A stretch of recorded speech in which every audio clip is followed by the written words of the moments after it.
Under a cold rain, a girl sings to indifferent cars, not knowing that one of them holds her past. Her song awakens something long dormant in a businessman surrounded by luxury, but empty inside. To the millionaire, the song brings back memories of a lost daughter and letters that never arrived. "I know that song," says the millionaire. "If you love a good story, hit subscribe and drop a comment telling us where you're from." Here we go. Nashville, Tennessee was known for its voices. Some soared from grand stages, others whispered from dimly lit bars.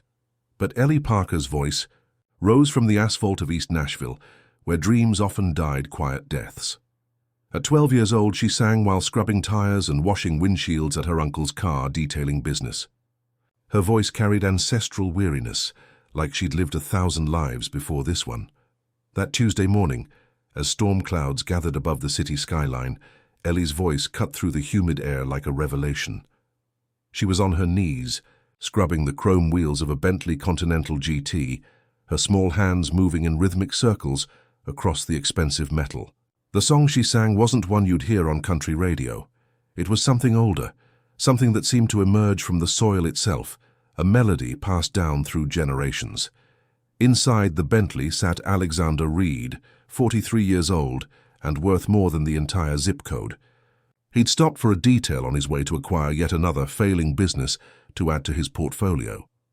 Reed Enterprises specialized in taking struggling companies, stripping them to profitable components, and discarding the rest, including the people who had built them. But now, Alex sat frozen, his phone forgotten in his hand, as the girl's voice penetrated the soundproofed cabin of his luxury car. It wasn't the technical quality of her singing that arrested him. It was something else entirely. Something that reached into his chest and touched a part of him he'd spent decades burying under spreadsheets and acquisitions. He felt tears forming before he could stop them, sliding down his face with such sudden intensity that he gasped. The sensation was foreign, almost frightening. Alexander Reed didn't cry. He couldn't remember the last time he had. Quickly wiping his face with a monogrammed handkerchief, he breathed deeply, trying to regain control. But the girl's voice continued, breaking through his carefully constructed walls. He felt raw, exposed, and strangely alive in a way he hadn't in years. When the detailing was complete, he over-tipped extravagantly and drove away without looking back, but something had changed. A crack had formed in the foundation of his life, and he knew with absolute certainty he would return. Over the next weeks, Alexander found himself inventing reasons to visit the car wash. Each time he sat silently, watching the girl through tinted windows. He learned her name was Ellie. He saw how her uncle, a gruff man with calloused hands and tired eyes, would sometimes rest his palm on her shoulder, a silent gesture of both pride and apology. He noticed how she would tuck away novels beneath the cashier counter, stealing moments to read between customers. He hired a private investigator, discreetly of course, and discovered what Ellie's life looked like beyond the car wash. She lived in a small apartment in East Nashville with her grandmother, Martha, who was bedridden with an illness the file didn't specify. No parents in the picture. School records showed exceptional intelligence, despite frequent absences. And there was a note about her attending a free community music program whenever she could. The more he learned, the more he felt drawn to her story. Perhaps it was because, in some inexplicable way, he saw himself in her, or rather, the self he might have become under different circumstances. Alexander's own history was something he rarely discussed. Raised by Gregory and Judith Reed, wealthy New Englanders who adopted him at 3 years old, he had been told his birth mother was a teenager who couldn't care for him. He grew up in boarding schools, learning early that achievement was the only acceptable currency. The Reeds weren't cruel, but they were distant, as though perpetually waiting for him to prove their investment worthwhile. He'd done just that, building Reed Enterprises from nothing after his adoptive parents passed away, leaving him enough to start, but not enough to coast. By 40, he'd become what financial magazines called ruthlessly efficient and brilliantly calculated. What none of them mentioned was how hollow it all felt, until that morning when Ellie Parker's voice cracked something open inside him. On a rainy Thursday afternoon, almost a month after first hearing her sing, Alexander finally approached her. The car wash was nearly empty, and she was sitting on a plastic chair under the awning, reading a dog-eared copy of To Kill a Mockingbird. "Good book," he said, stopping a respectful distance away. Ellie looked up, recognition flickering in her eyes. "You're the Bentley guy." He smiled slightly. "Alexander Reed." Ellie Parker. She marked her place in the book with a receipt. "Uncle Roy's not here if you need your car done. Just me and Dwayne today." She gestured toward the older teenager working in the bay. "Actually, I wondered if I could commission a song." Her eyebrows rose. "A what now?" "A song. I heard you singing. You're very talented." Ellie's expression shifted from confusion to wariness. She'd grown up in East Nashville. She knew when adults were being strange. "I don't really do that. I just sing while I work."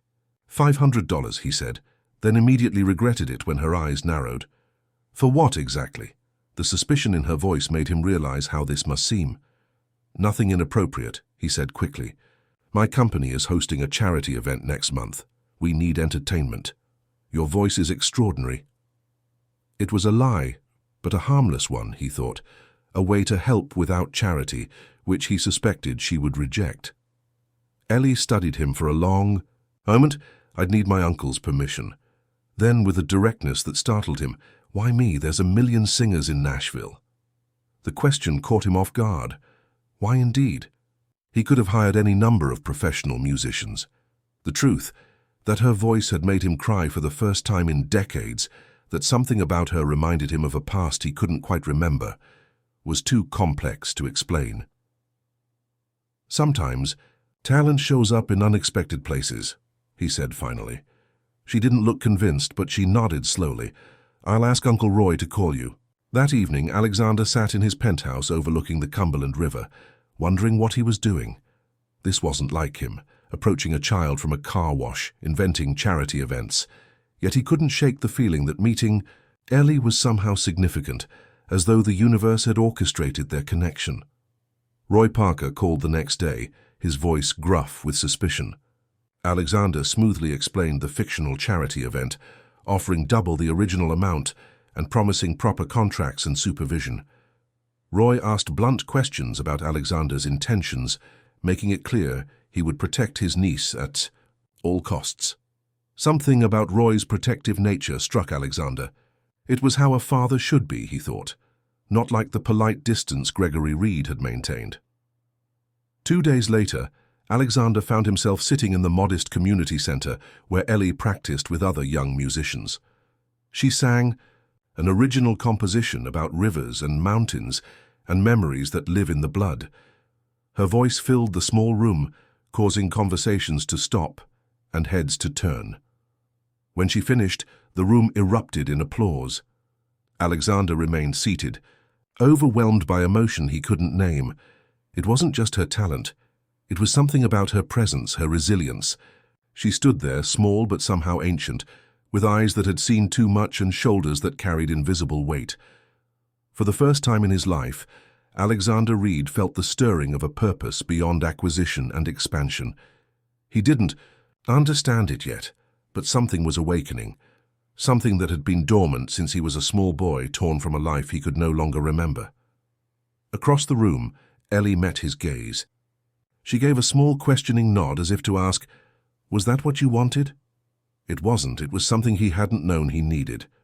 Alexander Reed's empire stretched across 17 states, with headquarters in a gleaming 50-story tower in downtown Nashville that locals had nicknamed the Needle.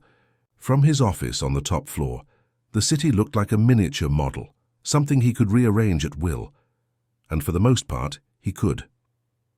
The morning after hearing Ellie sing at the community center, Alexander cancelled 3 meetings and stood at his floor-to-ceiling windows, watching the Cumberland River wind through the city. His mind was elsewhere, in a small community center with peeling paint and folding chairs, where a 12-year-old girl had sung with more authenticity than anything in his carefully curated world. "You're distracted," said Vanessa Mitchell, his chief operations officer, and the closest thing he had to a friend. She placed a stack of contracts on his desk. The Madison hotel chain is getting nervous. If we don't move quickly, they'll back out. Alexander nodded absently. Tell them we need another week for due diligence. Vanessa raised an eyebrow. You completed due diligence 2 weeks ago. You said this was a simple acquisition. Things change. Not with you, they don't. She studied him with the careful assessment that had made her invaluable to Reed Enterprises. Something's happened. Alexander turned from the window. Did you ever wonder about my birth parents? The question clearly caught her off guard. In 15 years of working together, he had mentioned his adoption exactly once, during a late night of work fueled by rare scotch and rarer vulnerability. Sometimes, she admitted. Why? He shook his head. Just thinking. He returned to his desk, effectively ending the conversation. But the question lingered between them like an uninvited guest. The truth was, Alexander had spent most of his life deliberately not thinking about his birth parents. The Reeds had made it clear that his past was irrelevant. What mattered was the future they were providing. When he was 7, he'd found a small wooden carving of a bird in his adoption file and asked Judith about it. The carving disappeared the next day, and the subject was never mentioned again. Now, approaching middle age, Alexander found himself wondering what else had disappeared with it. What memories, what connections, what parts of himself had been systematically erased to fit into the Reed legacy? That evening, instead of returning to his penthouse, Alexander drove to East Nashville. He parked his Bentley a block away from the address in Ellie's file, a small apartment complex with weathered siding and window air conditioning units humming against the summer heat.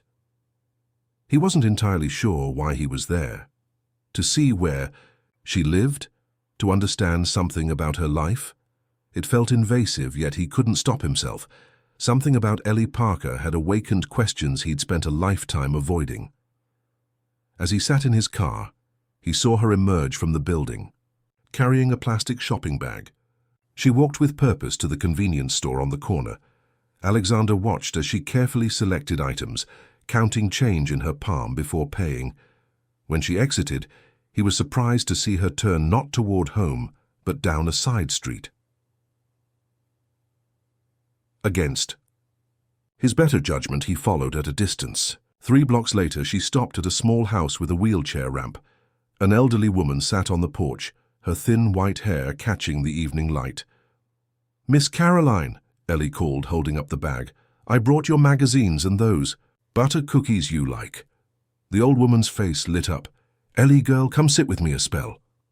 Alexander watched from his car as Ellie climbed the steps and settled into a chair beside the woman. They talked animatedly, Ellie's hands moving expressively as she described something that made the elderly woman laugh. It struck him then. This child who had so little was giving what she had to someone else. The realization made him uncomfortable, in a way he couldn't articulate. The next day, Alexander made a decision. He instructed his lawyer to establish a scholarship fund for young musicians in East Nashville, with Ellie Parker as the first recipient. The scholarship would cover private music lessons, school expenses, and a stipend for her grandmother's care. All anonymous, all managed through a reputable foundation with no connection to Reed Enterprises. "May I ask what prompted this sudden philanthropy?" his lawyer asked, adjusting his glasses as he reviewed the paperwork. "Tax benefits," Alexander replied smoothly.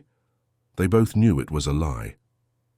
That weekend, he attended another of Ellie's practices at the community center, sitting in the back as promised. Roy Parker stood against the wall, arms crossed, watching Alexander more than his. Nita. The message was clear. "I'm watching you."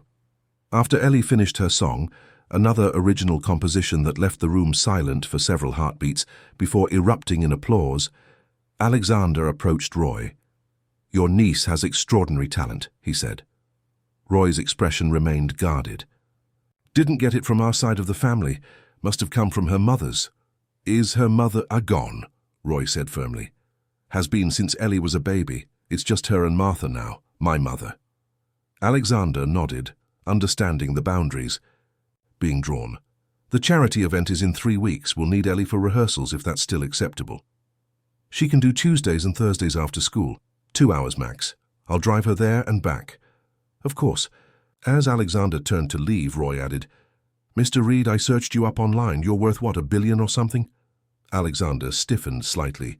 My company is successful, yes. Thing is, men like you don't usually hang around community centers in East Nashville. So whatever this is about, and I'm not sure I believe this charity business, just know that girl's been through enough. She doesn't need false hopes or complications. The words hit with surprising force. Alexander met Roy's gaze directly. I understand your concern, but I assure you, my intentions are honorable. Roy held his stare for a long moment. They better. That night, alone in his penthouse, Alexander opened a safe hidden behind an abstract painting. Inside was a small wooden box containing the only remnants of his life before the Reeds, the bird carving he'd rescued before Judith could destroy. It, a faded photograph of a woman whose face was turned away from the camera, and a small blanket square with embroidered initials that had been in his adoption file. He rarely looked at these items. They raised too many questions, stirred too many undefined longings. But tonight, he spread them on his desk and studied them as if they might contain some code he could finally decipher. The woman in the photograph, was she his birth mother? The Reeds had told him she was a teenager, unstable, unable to care for a child. But they had told him many things over the years that served their narrative rather than the truth. His phone rang, interrupting his thoughts. The screen showed Davis Holloway, his rival in business and former friend from boarding school. Alexander hesitated before answering. Reed, he said coolly. Alex. Davis's voice was smooth as aged bourbon. Heard you're passing on the Madison hotel chain. Not like you to leave money on the table. Alexander's grip tightened on the phone. Davis had spies everywhere, it seemed, just exploring other opportunities. Funny coincidence. I'm looking at the Madison portfolio right now, thinking of making an offer. It's a free market, Davis chuckled. It is indeed. Speaking of which, I also heard you've developed an interest in East Nashville's music scene. Specifically, a young singer at that rundown community center.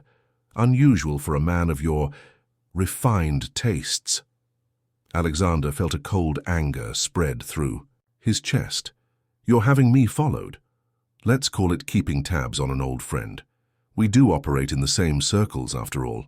Stay away from Ellie Parker, Alexander said, the words emerging before he could stop them. There was a pause, then Davis laughed. Now I'm really intrigued. The great Alexander Reed, developing a paternal streak? Or is it something else? You always did have a weakness for strays, even at Westfield. This conversation is over. Alexander ended the call, his hand shaking slightly. Davis Holloway was dangerous, not in the physical sense, but in his ability to identify weaknesses and exploit them mercilessly. They had once been friends, until Davis orchestrated a hostile takeover of a company founded by Alexander's mentor, driving the man to financial ruin. The betrayal had taught Alexander a valuable lesson about trust. Now Davis had set his sights on Ellie, not because she mattered to him, but because she apparently mattered to Alexander. The realization that he had inadvertently put Ellie in Davis's crosshairs made Alexander physically ill. He had approached her out of some inexplicable emotional response, some crack in his carefully constructed persona, and in doing so, he may have endangered her. He looked again at the small collection of items from his past, tangible reminders of everything he'd lost and couldn't remember. For years he'd told himself that his history was irrelevant, that he was defined by what he built, not where he came from. Now, he wasn't so sure. The next morning, Alexander made 2 calls. The first was to his security team, instructing them to provide discreet protection for Ellie and her grandmother. The second was to a private investigator who specialized in finding birth parents, not the one who had compiled Ellie's file, but someone with a reputation for discretion and persistence. I need information about my adoption, he said when the investigator answered. The complete truth, not the sanitized version I was given. That was 39 years ago, Mr. Reed. Records may be sealed or destroyed. I'm aware of the challenges. Money is no object. There was a pause. Sometimes what people find isn't what they hoped for. Alexander looked at the small wooden bird carving in his hand, turning it over to reveal the initials carved into the bottom. M.R. I'm not hoping for anything, he said. I just need to know. The apartment where Ellie Parker lived with her grandmother was small, but meticulously kept. In the living room, Martha Parker's hospital bed occupied the space where a dining table should have been. Photographs in mismatched frames covered the walls, a visual history of a family gradually diminished by circumstances Ellie was still too young to fully understand. "Did you take your medicine, Grandma?" Ellie asked, setting her backpack down by the door after school. She'd been at the car wash since 6 that morning, managed to attend most of her classes, and now faced the evening routine of caregiving before she could even think about homework. Martha Parker, 72 years old with rheumatoid arthritis that had gradually claimed her mobility, smiled from her bed. "Yes, baby. Roy stopped by during his lunch break." She patted the space beside her. "Tell me about your day. Did you practice your new song?" Ellie sat on the edge of the bed, her small frame seeming to collapse with exhaustion now that she was home. "Mr. Lawson let me use the music room during lunch. He says my bridge needs work." "And this fancy event you're singing at? The one with that businessman?" Ellie shrugged. "I'm still not sure why he picked me. There's kids at the center who've been taking lessons for years." Martha reached out to smooth Ellie's hair. "Because you've got something special, girl. Something that can't be taught." She hesitated, then added, "You sing just like your mother did." Ellie looked up sharply. Martha rarely mentioned Ellie's mother. It was almost a taboo subject in their household. "I do?" Martha nodded slowly. "Same way of holding a note, like you're cradling something precious. Same look in your eyes when the music takes you somewhere else." She sighed. "You're so much like her sometimes it breaks my heart." "What happened to her, Grandma?" "Really?" Martha's eyes clouded. "She got lost, baby. Lost in ways I couldn't fix." It was the same vague answer Ellie had received for years. She knew her mother had left when she was just a baby. Sometimes the story was that she'd run off with a musician, other times that she'd gone west to find herself. Uncle Roy would only say she'd made bad choices and that Ellie was better off without her. But lately Ellie had begun to suspect there was more to the story. Sometimes she'd catch Grandma Martha looking at certain photographs with an expression that suggested not abandonment, but loss, deep and unresolved. "I need to start dinner," Ellie said, standing up.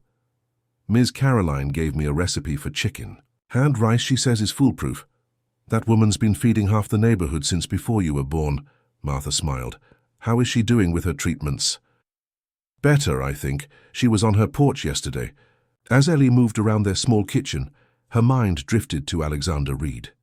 There was something unsettling about the way he watched her when she sang, not predatory, which had been Uncle Roy's initial fear, but searching, as though he was looking for something in her voice that went beyond the notes.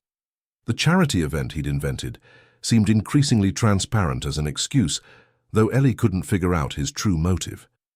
The rehearsals had turned into private vocal coaching sessions with a renowned teacher who normally charged more per hour than Ellie's family made in a week.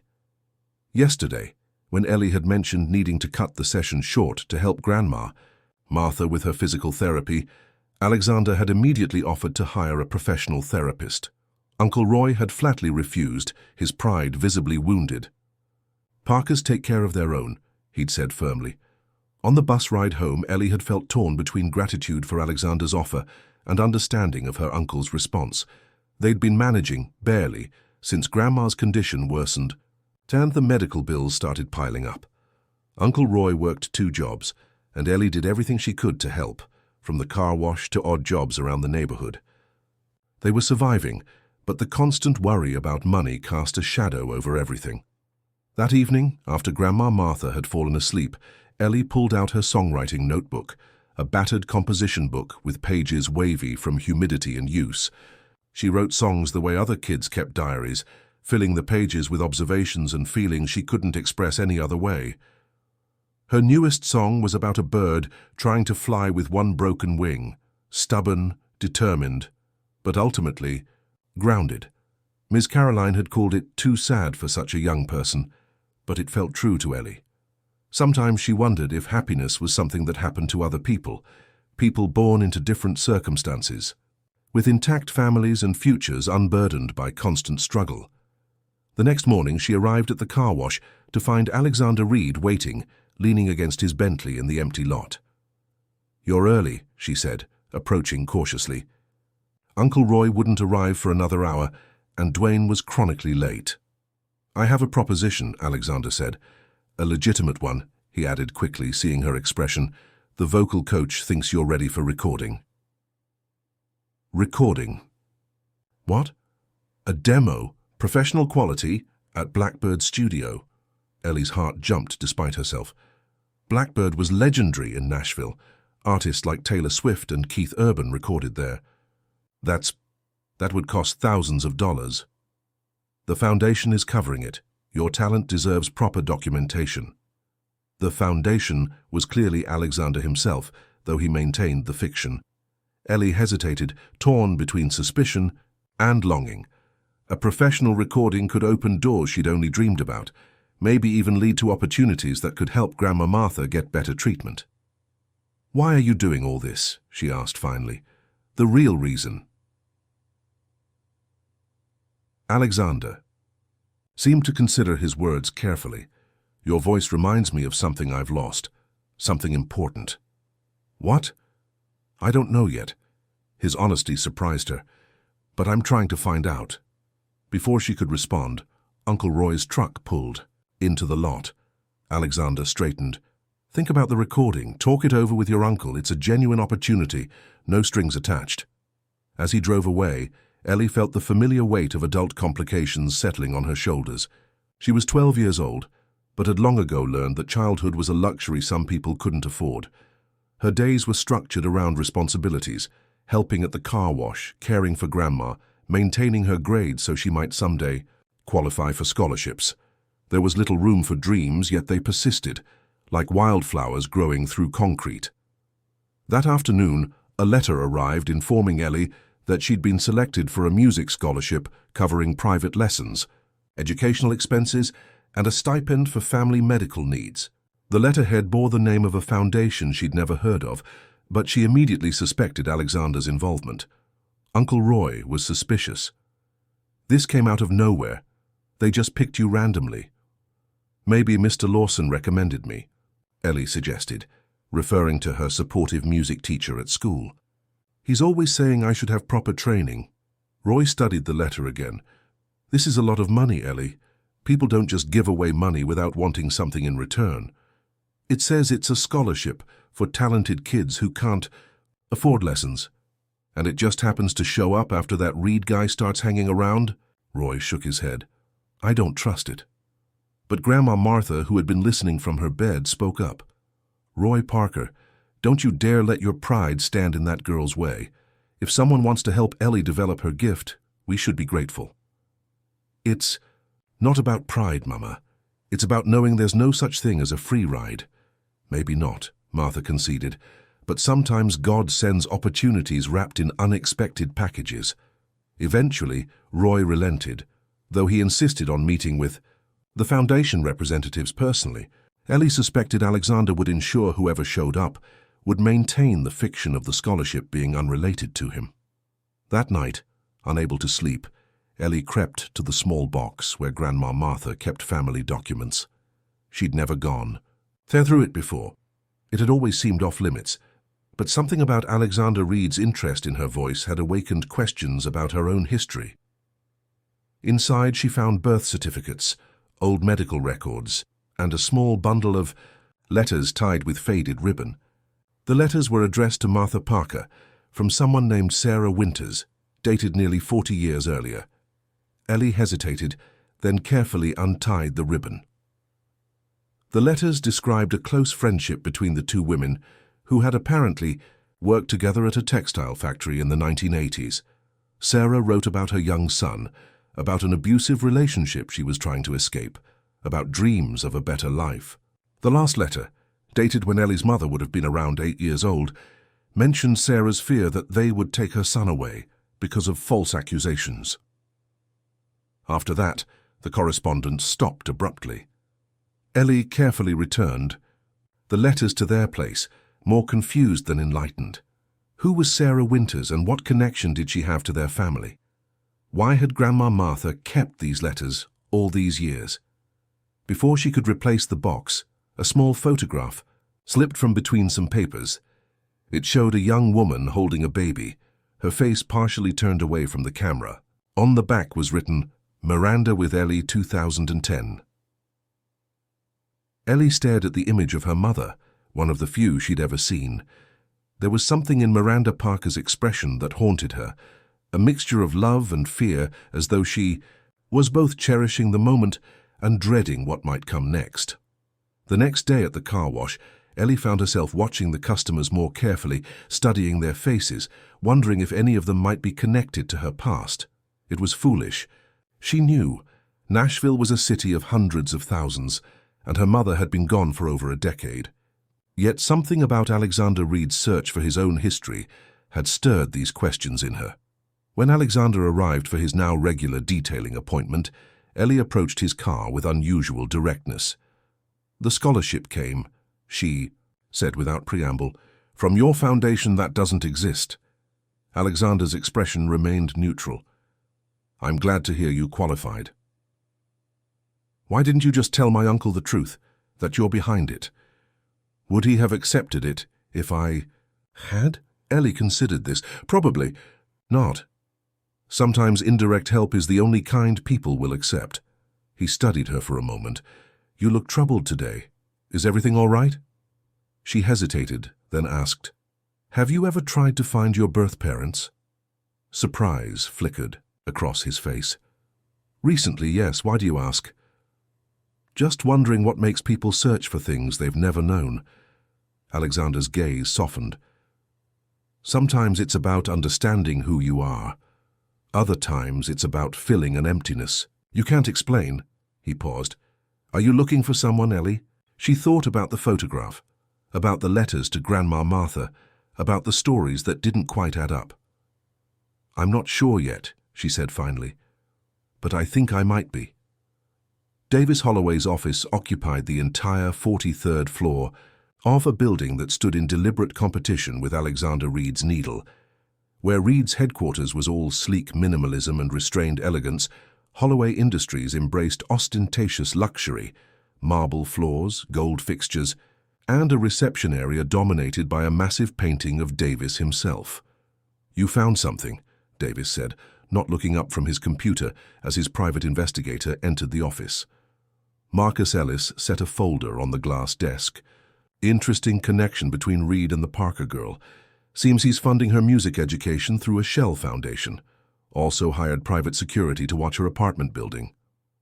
Now Davis looked up, a slow smile spreading across his face. "Security? Now that's unexpected." He opened the folder, scanning the contents. "What's her story?" 12 years old. Lives with her grandmother, who has advanced rheumatoid arthritis. Uncle works at a car wash, where the girl also helps out. Mother disappeared years ago, father unknown. She's got a remarkable voice. Been performing at local community centers since she was 7. "And Reed's interest began when?" "About 6 weeks ago. Heard her singing while getting his car detailed." Davis leaned back in his chair, fingertips pressed together. "So the great Alexander Reed, the man who dismantled Davidson Pharmaceuticals and put 300 people out of work without blinking, has developed a soft spot for a car wash songbird from East Nashville. Seems that way. What about Reed's investigation into his own background? Any progress there?" Marcus shifted uncomfortably. "He's hired Josephine Kendrick." Davis's eyebrows rose. "The best in the business. Expensive, too." He tapped the folder thoughtfully. "Interesting timing, don't you think? Reed suddenly becomes interested in his origins right after meeting this girl. Could be coincidence." "I don't believe in coincidences." Davis stood and walked to the window, looking out at the Nashville skyline. Especially not where Alexander Reed is concerned. He was silent for a moment, then, I want to meet her. The girl? Yes.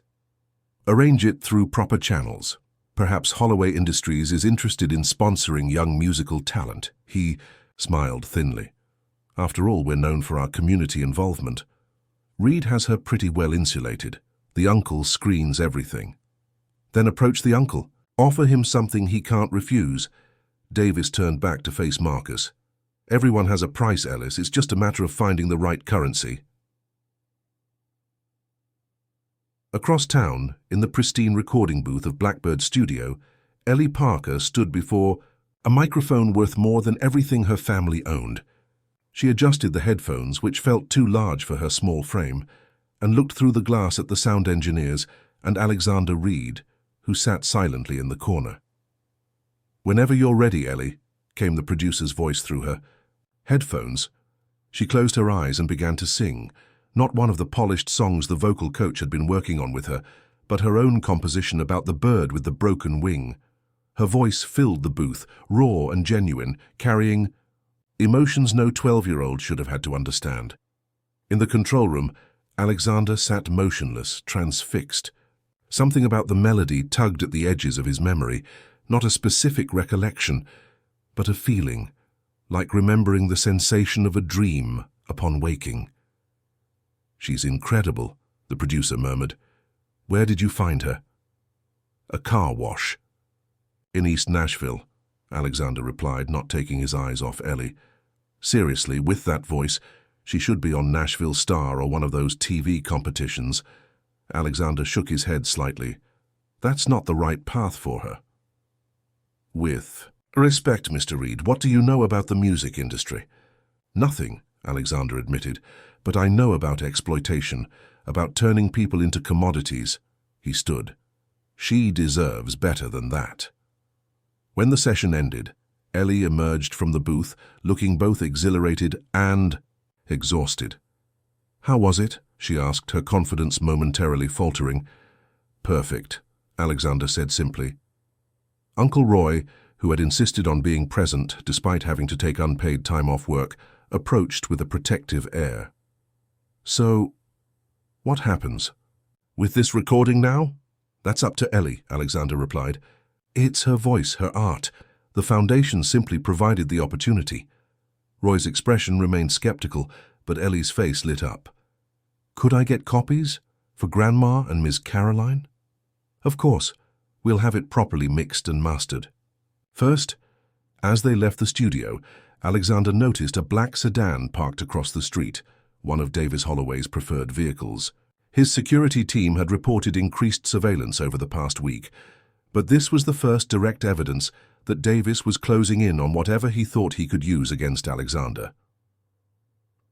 That evening, Alexander received the preliminary report from Josephine Kendrick regarding his adoption.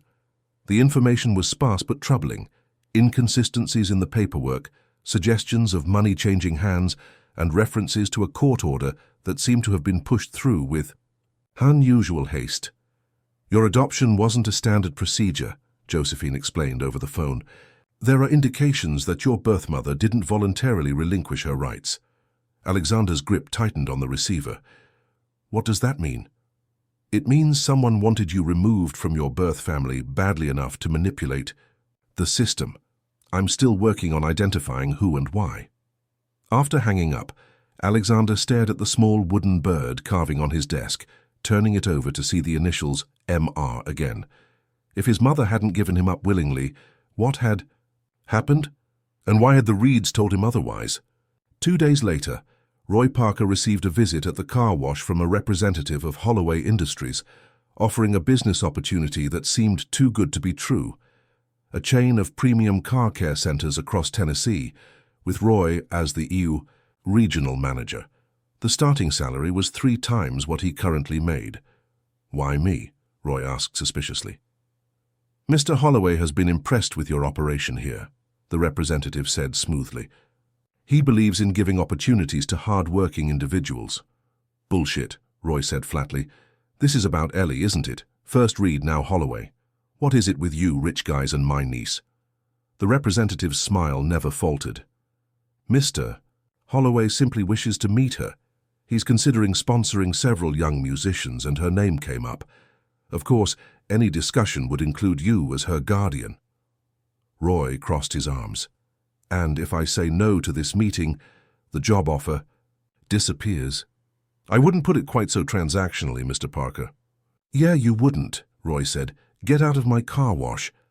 That night, Roy told Ellie about Holloway's approach. "Something strange is going on, kid. I don't like it." Ellie sat on the floor beside Grandma Martha's bed, her songwriting notebook, open on her lap. "Do you think it has something to do with Mr. Reed investigating his birth parents?" Roy looked startled. "How do you know about that?" "He mentioned it. I asked if he'd ever searched for his birth parents, and he said he was doing that recently." Roy and Martha exchanged a look that Ellie couldn't quite interpret. "What?" she asked. "What aren't you telling me?" Martha sighed. "Ellie, there are some things from the past that are better left there." "Is this about my mother, about why she left?" The room fell silent. Finally, Martha spoke again, her voice softer than usual. "Your mother didn't leave you, baby, not the way you think." "Then what happened to her? Why isn't she here?" Martha reached for a small wooden box on her bedside table, the same one Ellie had secretly looked through. "I think it's time you knew more of the truth." She withdrew a photograph Ellie hadn't seen before, a picture of her mother as a teenager, standing beside another young woman. "This is your mother with her best friend, Sarah Winters." Ellie recognized the name from the letters. "They worked together at the textile factory?" Martha looked surprised. "You know about that?" Ellie confessed to reading the letters. Martha nodded sadly. "Yes, they worked together. Sarah was older, took your mom under her wing. They were like sisters." She touched the photograph gently. "Sarah had a little boy who was taken away from her, taken by a wealthy family who paid off officials and made up stories about Sarah being unfit." "What happened to him?" Ellie asked, though something in her already suspected the answer. "We don't know for sure. Sarah spent years trying to find him, but she had no money, no power. The family that took him was connected. They made sure all the records were sealed."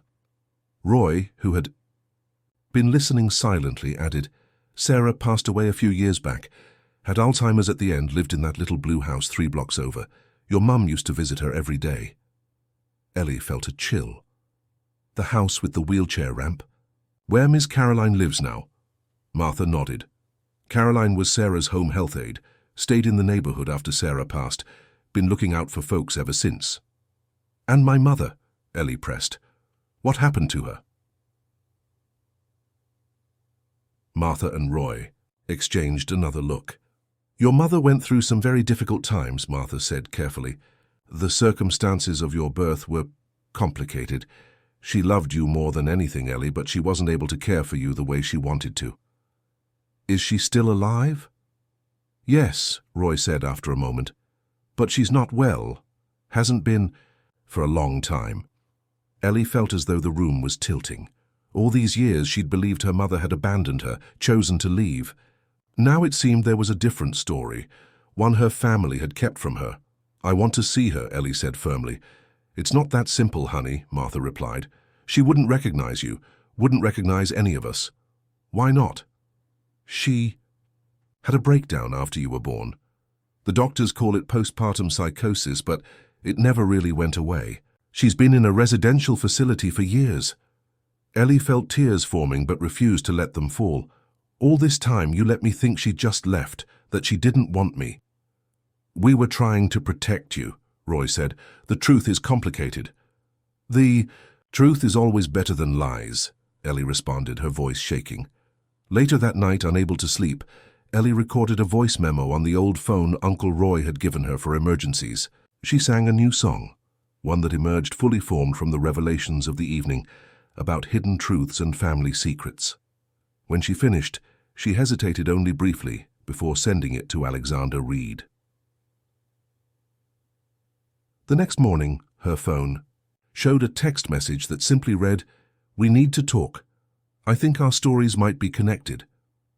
Before she could respond, another message arrived, this one from an unknown number. Ms. Parker, this is Davis Holloway. I've heard your remarkable voice and would like to offer you a recording contract with my new music division. Please call at your earliest convenience. Ellie stared at the screen, suddenly feeling like a small boat caught between powerful opposing tides. At that moment, the local news station playing on Grandma Martha's small TV cut to a breaking story. Nashville business titan Alexander Reed, under investigation for financial irregularities. Sources suggest evidence of fraud in connection with his recent charitable foundation activities. The screen showed footage of police entering Reed Enterprises headquarters, followed by a statement from Davis Holloway expressing shock and concern over these troubling allegations against a former friend. Ellie watched in horror, understanding, instinctively, that she was somehow at the center of a storm she hadn't seen coming. The allegations against Alexander Reed dominated Nashville news for days. His charitable foundation was painted as a tax fraud scheme, with insinuations of improper relationships with beneficiaries, particularly a young female musician from East Nashville. Though Ellie was never named directly, the implication was clear enough that she began receiving strange looks at school. Uncle Roy was furious. "I knew it," he said, pacing their small living room. "I knew there was something off about his interest in you." "It's not true," Ellie insisted. "Mr. Reed wouldn't do that." "How do you know, Ellie? You barely know the man." She couldn't explain. The certainty she felt that Alexander's interest in her voice, in her music, came from something genuine. Something connected to the past they both seemed to be uncovering piece by broken piece.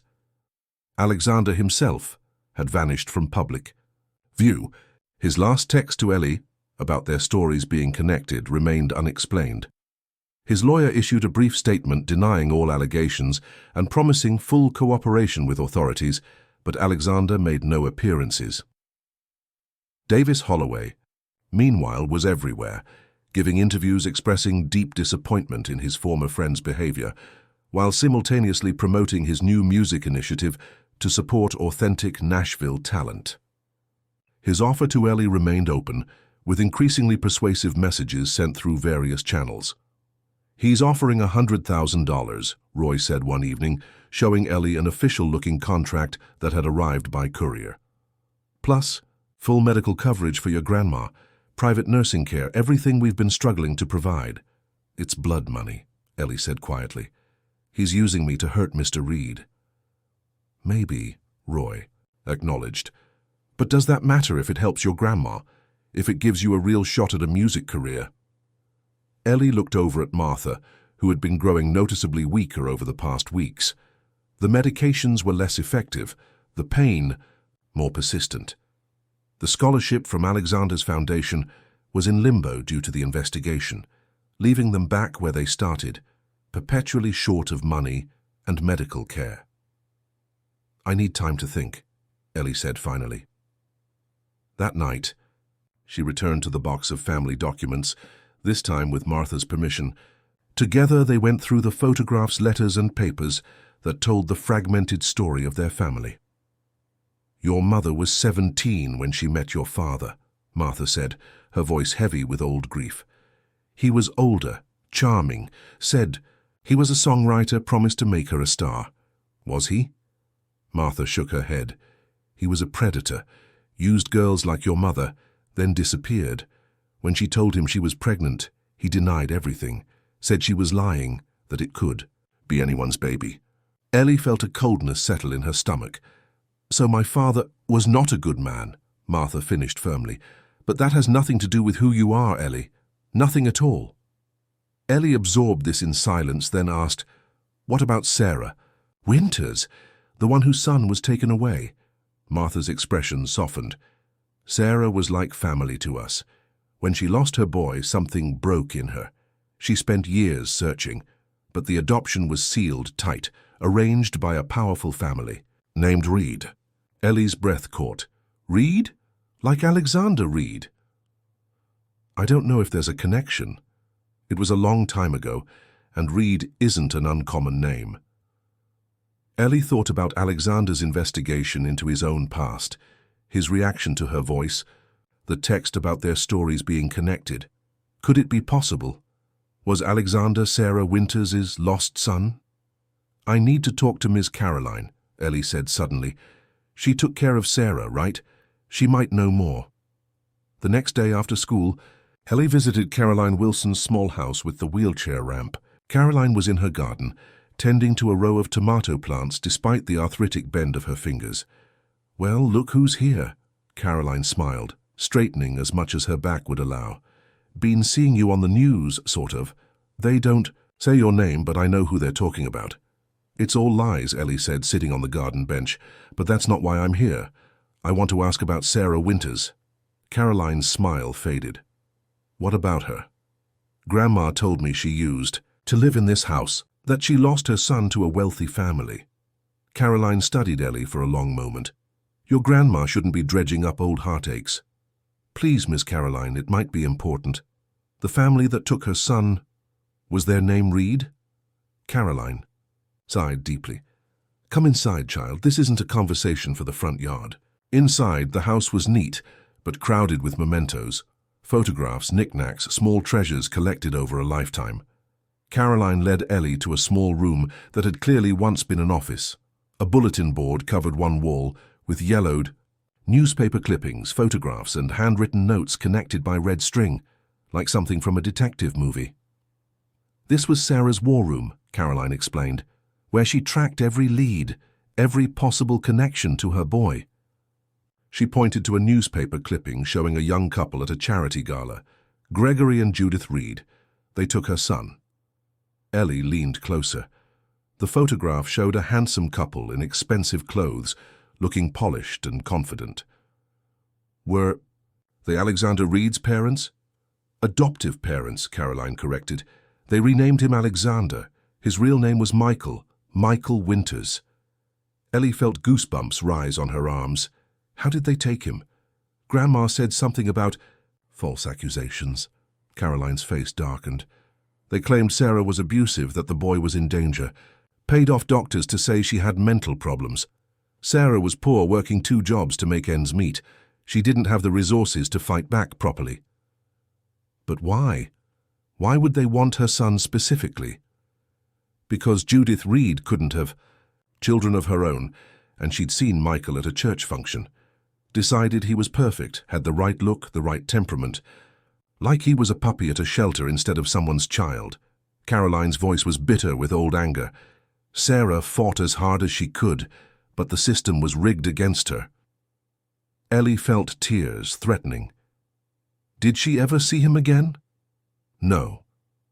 The Reeds moved away, changed his name. By the time Sarah tracked them down years later, they'd convinced Michael he'd been rescued from an unfit mother. Caroline shook her head sadly. She watched him from a distance once, at some boarding school event, said he looked right through her, no recognition at all. What about this? Ellie pulled out her phone, showing Caroline a photo she'd taken of the wooden bird carving in Alexander's office, the one with the initials M. Dulfer carved on the bottom. Caroline's hand flew to her mouth. "Where did you get this?" "It's on Mr. Reed's desk. I saw it when I was at his office." "Sarah made that for Michael's 3rd birthday," Caroline whispered. "Carved it herself. Put his initials on the bottom, Michael Reed. She'd already started using her maiden name again by then, but Michael still had his father's last name." "His father?" "Thomas Reed, Sarah's ex-husband."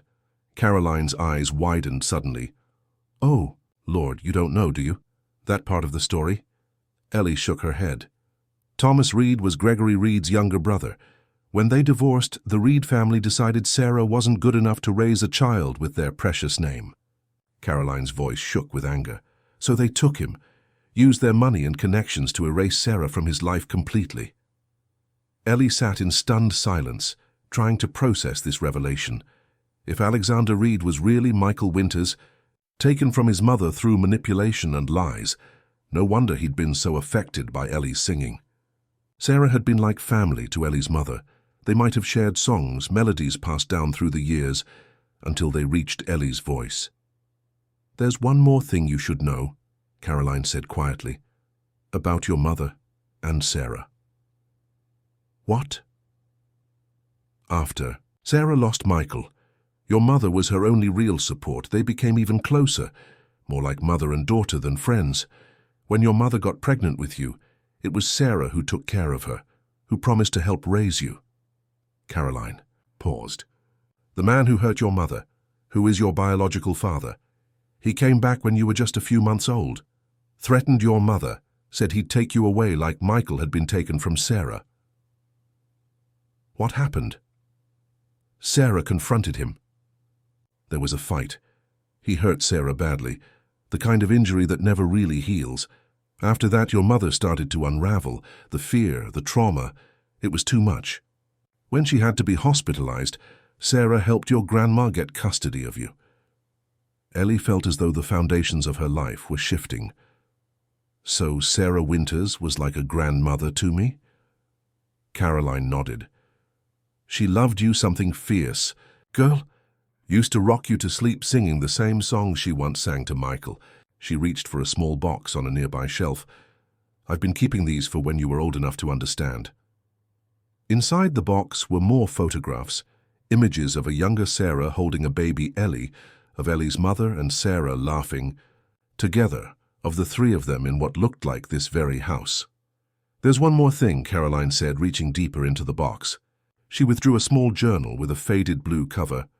Sarah's diary from her last lucid years. She wrote letters to Michael in here, things she wanted to tell him if she ever got the chance. She held it out to Ellie. I think you should have it now. Maybe it'll help Alexander remember who he really is. As Ellie left Caroline's house, clutching the journal and photographs, her phone chimed with a message from Davis Holloway. Time is running out on my offer, Miss Parker. I need your decision by tomorrow. She was about to put the phone away when another message appeared, this one from an unknown number. Ellie, it's Alexander. I've left Nashville. Need to speak with you urgently. Please call this secure number if you can. Back at home, she found Uncle Roy in intense conversation with a representative from Holloway Industries. The contract was on the table, along with a pen and what looked like a cashier's check. There she is, the man said smoothly as Ellie entered. The young lady with the golden voice. Roy looked uncomfortable. Ellie, Mr. Holloway has increased his offer. Say it includes immediate medical treatment for your grandma at Vanderbilt's private wing. Ellie looked at the contract, then at her uncle. Can I have a minute to think? In her room, she called the number Alexander had texted from. He answered immediately. Ellie, are you all right? I'm fine, but there's something you need to know. She took a deep breath. I think I know who you really are, who your mother was. There was a long silence on the other end. How? He finally asked. The bird carving on your desk, the one with MR on the bottom. Your mother made that for your 3rd birthday. Your real name is Michael Reed, and your mother was Sarah Winters. She heard what sounded like a choked sob. I've been piecing it together, Alexander said, his voice unsteady, but I didn't have confirmation until now. There's more, Ellie continued. Sarah was best friends with my mother, like family. After you were taken, she helped raise me when my mother couldn't. That's why your voice, Alexander trailed off. You recognize something in it, Ellie finished. Songs Sarah used to sing to both of us. Davis Holloway knows, Alexander said after a moment. That's why he's targeting you, targeting us. He found the connection before we did. He's here right now. Well, his representative is, with a contract. Don't sign anything, Alexander said urgently. Whatever he's offering, it's a trap. He doesn't care about your music, Ellie. He's using you to get to me. But my grandma needs medical care. The scholarship money is frozen because of the investigation. I'll take care of it, through different channels completely separate from me. Just give me 24 hours. He paused. Do you have anything that belonged to my mother? Anything at all? I have her journal and photographs. Ms. Caroline gave them to me. Caroline Wilson? She's still alive? Yes. She took care of your mother in her final years. Another silence. Then, I need to see these things, to know for sure. Where are you? A cabin near Monteagle, about an hour and a half from Nashville. Ellie thought quickly. I can't leave my grandma, but I know someone who might be able to help." After ending the call, Ellie went back to the living room, where Roy and the Holloway representative were waiting. "I need more time," she said firmly. 24 hours. The representative looked annoyed. "Mr. Holloway is not accustomed to waiting." "Then he can find another singer," Ellie replied with more confidence than she felt. "My voice, my choice." After the man left, Roy looked at her with a mixture of concern and pride. "What's going on in that head of yours, kid?" "I found out who Alexander Reed really is," Ellie said, "and I think Davis Holloway is trying to destroy him through me." She explained everything she'd learned from Caroline, about Sarah Winters, about Alexander's true identity, about the connection between their families. Roy listened in stunned silence. When she finished, he ran a hand over his face. "Jesus, I knew Sarah back in the day, but I had no idea about all this." He looked at Ellie with new understanding. "So when Reed heard you sing—" "He heard his mother's songs," Ellie confirmed. "The same ones she sang to both of us." Roy was quiet for a long moment.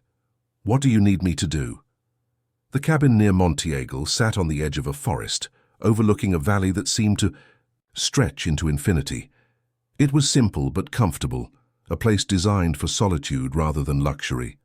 Alexander Reed had been there for 9 days, long enough to grow the beginnings of a beard and to feel the weight of his corporate persona beginning to slip away. When Roy Parker's truck pulled into the gravel driveway, Alexander stepped onto the porch, watching uncertainly as Roy emerged carrying a small box. "Mr. Parker," he said with a slight nod. "Reed." Roy's expression was unreadable. "Or should I call you Winters?" Alexander flinched slightly.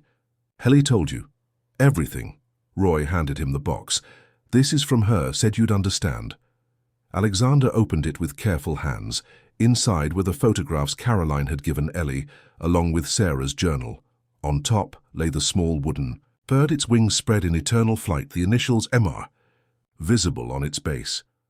"I remember this," he whispered, lifting the carving. "I kept it hidden from the Reeds. It was the only thing I had that felt mine somehow." Roy watched him, his initial suspicions softening at the genuine emotion on Alexander's face. Ellie wanted to come herself, but her grandma's having a rough day. "How is Martha?" "Struggling. The arthritis is attacking her lungs now." Roy hesitated. "Holloway's people are still hanging around, offering the moon and stars if Ellie will sign with them." Alexander looked up sharply. "She can't. They'll use her, discard her when she's no longer useful to their agenda." "I know that. But they're offering immediate medical care for Martha. Hard to say no when your loved one is suffering." Alexander closed the box carefully. "Come inside.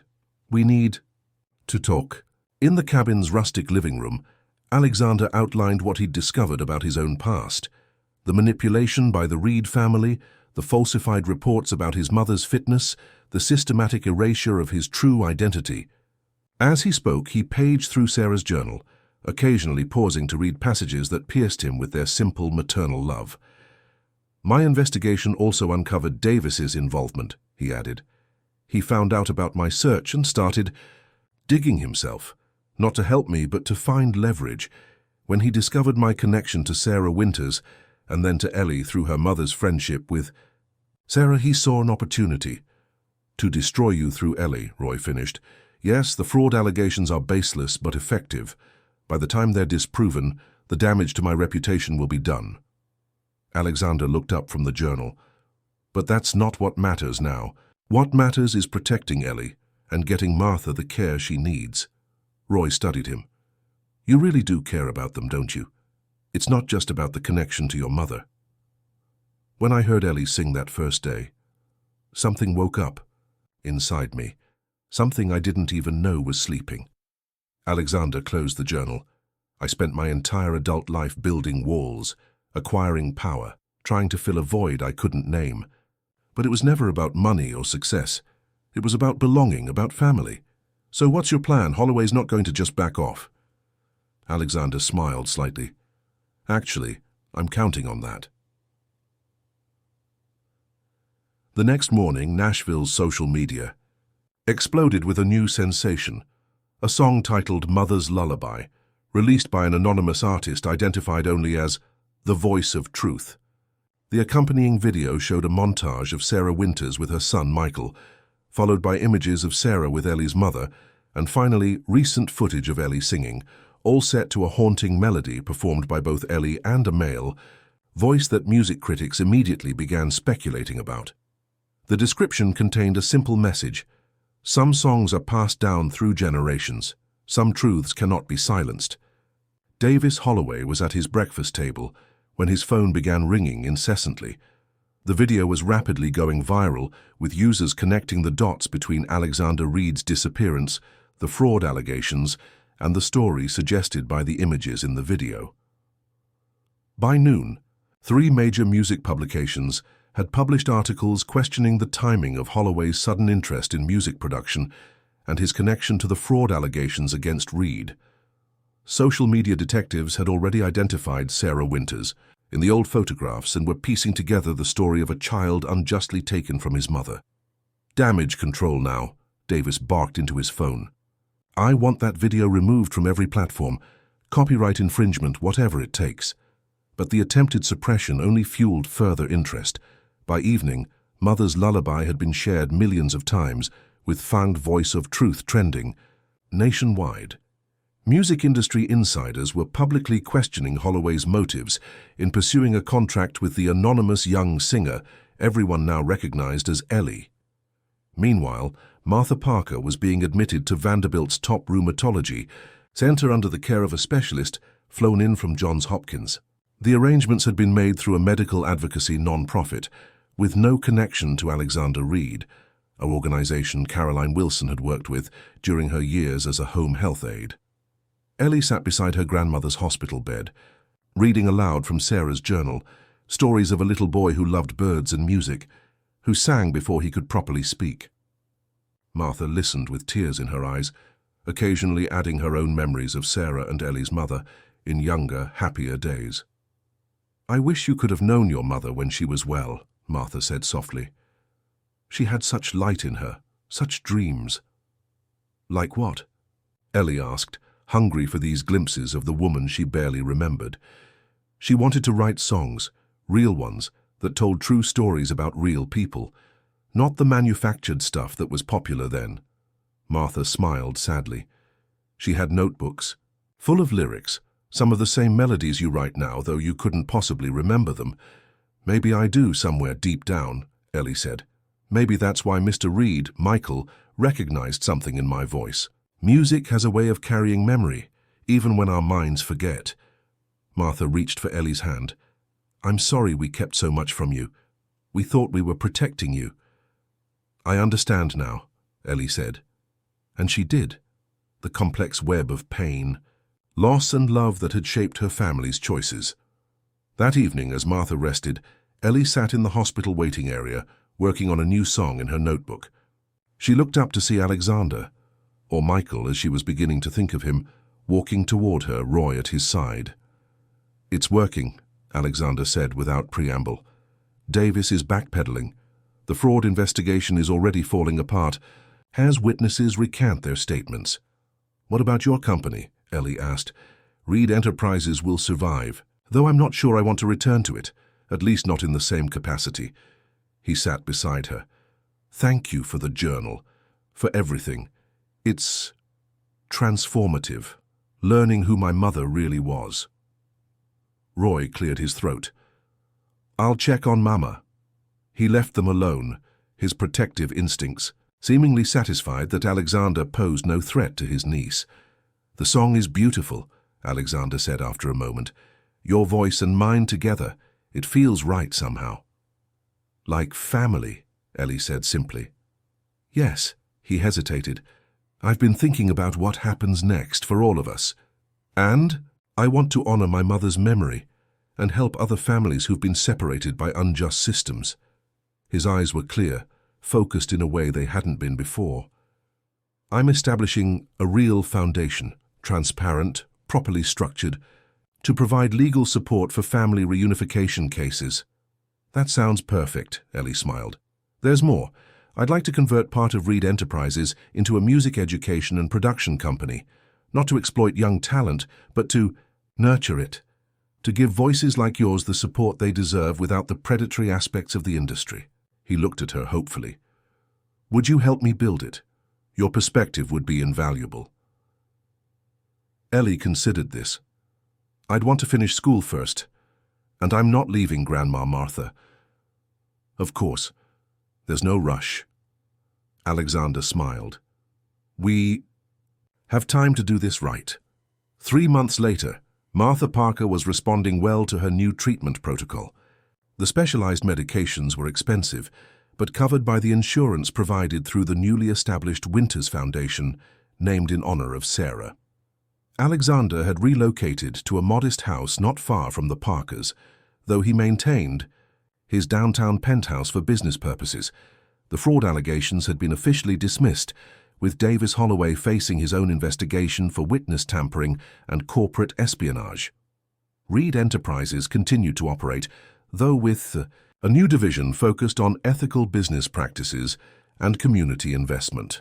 Alexander had stepped back from day-to-day operations, appointing Vanessa Mitchell as CEO, while he focused on the foundation and the newly formed Songbird Studios. The car wash had been renovated and expanded, with Roy as the legitimate manager of a successful business rather than a struggling employee. He'd insisted on maintaining the original location, proud of its humble beginnings. Caroline Wilson had become a regular visitor to both households, bringing her wisdom and direct manner to their evolving family dynamic. She'd begun recording oral histories of her decades in the neighborhood, preserving stories that might otherwise be lost to time. On a warm Saturday afternoon, Alexander sat on the Parkers' small porch, listening as Ellie taught piano to a group of neighborhood children using keyboards donated by the foundation. Her teaching style was patient but demanding, much like Sarah's had apparently been with her own music students decades earlier. She's good with them, Martha observed, joining Alexander with the aid of her new walker. Her movements were still painful, but increasingly mobile. She has a gift for drawing out their confidence, Alexander agreed. Sarah would be proud. Martha studied him thoughtfully. You look more like her now, you know, something in the eyes. Alexander smiled. Caroline says the same thing. Said it was always there, just hidden behind the Reed facade. Are you legally changing your name? Adding to it, he replied. Michael Alexander Reed Winters, honoring both parts of my journey. They sat in companionable silence, watching, as Ellie demonstrated a chord progression, her voice rising in demonstration. The song was one from Sarah's journal, a lullaby about birds finding their way home. I visited my mother yesterday, Alexander said after a while, at the facility. Martha turned to him in surprise. Miranda, how was she? Present for brief moments. The new medication seems to help. He looked down at his hands. She recognized Sarah's bird carving, held it and cried. Martha's eyes filled with tears. That's more response than we've seen in years. The doctors are cautiously optimistic. Not about full recovery, but about better quality of life. He paused. I'd like to bring Ellie to meet her when the time is right, if you approve. Of course, Martha said softly. It's time for healing for all of us.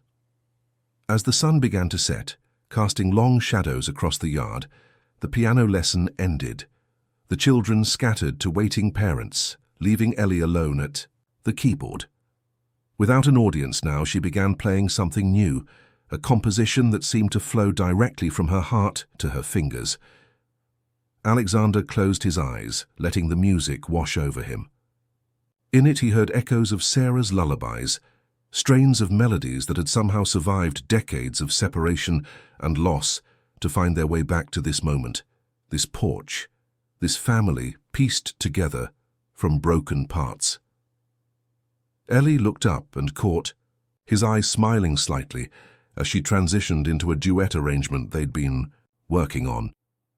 Alexander joined her, their voices blending in harmonies that seemed to transcend the small yard, reaching toward the evening sky like birds finally freed from long captivity.